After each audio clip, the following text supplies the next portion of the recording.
तक जो संकेत दे रहे थे काकरोच जनता पार्टी वाले, वो कहीं ना कहीं, अगर कल काकरोच जनता पार्टी अगर पार्टी बनाती है तो वो कांग्रेस के एजेंडे पे सेंध लगाने की कोशिश करेगी, क्योंकि राहुल गांधी पिछले 4-5 साल से पिछड़ों की राजनीति को लेकर आगे बढ़ रहे हैं। और कांग्रेस जनता पार्टी का जो आज मैंने स्वरूप देखा, या कुछ दिन से मैं देख रहा हूं, उसमें वो राजनीतिक दल ज्यादा सक्रिय हो गए थे जिनको कि कहते फुटेज नहीं मिल रहा था, कहीं साइड हो रहे थे।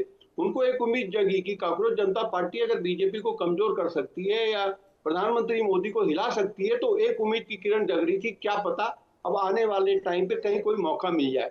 देखो क्या है कि पहली बार इस देश में एक स्टेबल गवर्नमेंट बनी है कई सालों बाद, और निश्चित तौर पर राजनीतिक दल इस बात से चिंतित है कि भाई जो ये मजबूत सरकार चल रही है, इसको कैसे एक मौका मिला, जो कि सरकार की तरफ से चूक हुई। मैं इसको 100% सरकार की गलती मानूंगा जी। 35 दिन से एक आंदोलन जब शुरू हुआ था, शुरुआत में इसको बहुत हल्के ढंग से ले लिया सरकार ने, और ये पता नहीं लगा पाई, सारा खुफिया तंत्र सरकार के पास, सारी इंटेलिजेंसी सरकार के पास, अगर वो ये पता नहीं लगा पाई कि आंदोलन किस दिशा में जा रहा है, इसमें क्या क्या हो गया है, कौन कौन लोग घुस गए, भले अब आप बाद में कहो कि असामाजिक तत्व घुस गए, फलाने घुस गए, वो एक अलग, तो मैं उस पर वो नहीं करूंगा बहस।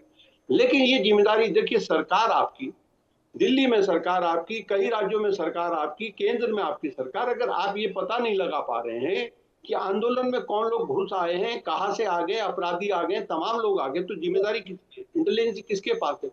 आपके पार्लियामेंट के नजदीक लोग पहुंच गए, तो कहीं ना कहीं सरकार हुई है। रजत जी। मनोज जी 10 सेकेंड जी बोलिए प्लीज। मनोज जी मैं जवाब दे दूं? हाँ प्लीज प्लीज बोलिए।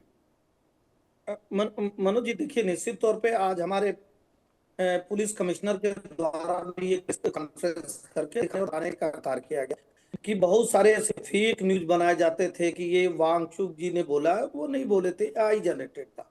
एक जगह कहा गया कि एक महिला की डेथ हो गई है, जो नहीं हुआ था। ये सरकार के सभी लोग जान रहे थे, लेकिन बहुत सारी ऐसी चीजें होती हैं जिसमें तत्काल आप निर्णय लेंगे, तो चूंकि ऐसा सोशल मीडिया का जमाना है कि उसके द्वारा, फेक न्यूज के द्वारा एक बड़ी घटना को अंजाम दिया जा सकता है, जिसके नाते नुकसान होगा।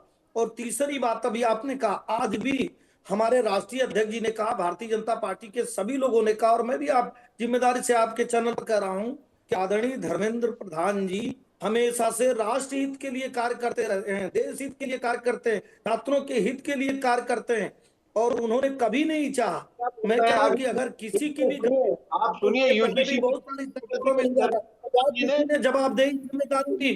मैं इस समय आदरणीय मनोज जी, ये तो मान ली परेशानी की बात यह है कि कोई मानता नहीं है। एहसन साहब, यूजीसी का एक सर्कुलर आया था, उसने भी देश में बवाल कर दिया था, और देश में छोड़िए भारतीय जनता पार्टी के अंदर बवाल खड़ा हो गया था। बीजेपी के कई बड़े नेताओं ने सवाल खड़े कर दिए थे, उस वक्त नहीं चेता गया। एनटीए का पहला पेपर गड़बड़ी सामने आई थी, तब भी नहीं चेते गए थे। उसके बाद फिर दोबारा गड़बड़ी सामने आ गई, तब भी नहीं चेते। और अजीत मंदोरा जिस बात का जिक्र कर रहे हैं कि 36 दिन हो गए, आपका इंटेलिजेंस क्या कर रहा था? भाई जेपी नड्डा आज इनको बुलाकर बातचीत कर रहे हैं, ये बातचीत तो धर्मेंद्र प्रधान भी बुलाकर कर सकते थे ना इन लोगों से।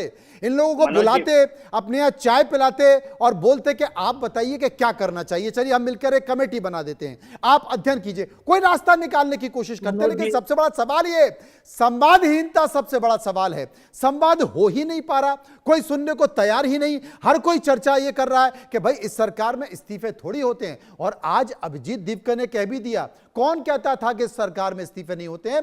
कौन कहता है? देखिए इस्तीफा हो गया। ये कहते थे, ये भाई साहब कहते थे। मनोज जी, आप एचआरडी मिनिस्ट्री कवर करते थे 2004 से 2014 तक। कितने एचआरडी मिनिस्टरों ने रिजाइन करने का कार्य किया, आरोप लगा? तो अरे 5-6 मंत्री निपट गए थे। 2024 में कानून 5-6 मंत्री निपटे साहब। मनोज जी 5-6 मंत्रियों के इस्तीफे हुए, और उसमें से कुछ मामले ऐसे थे कि जब कोर्ट में गए तो उनको क्लीन चिट मिल गई, लेकिन केवल धरने प्रदर्शन से, विरोध से, सभाएं निकालने से, संसद के गतिरोध से इस्तीफा हो गया। और एक मंत्री जिन्होंने कपड़े बदल लिए थे 2-3 बार, इसी में उनका इस्तीफा हो गया।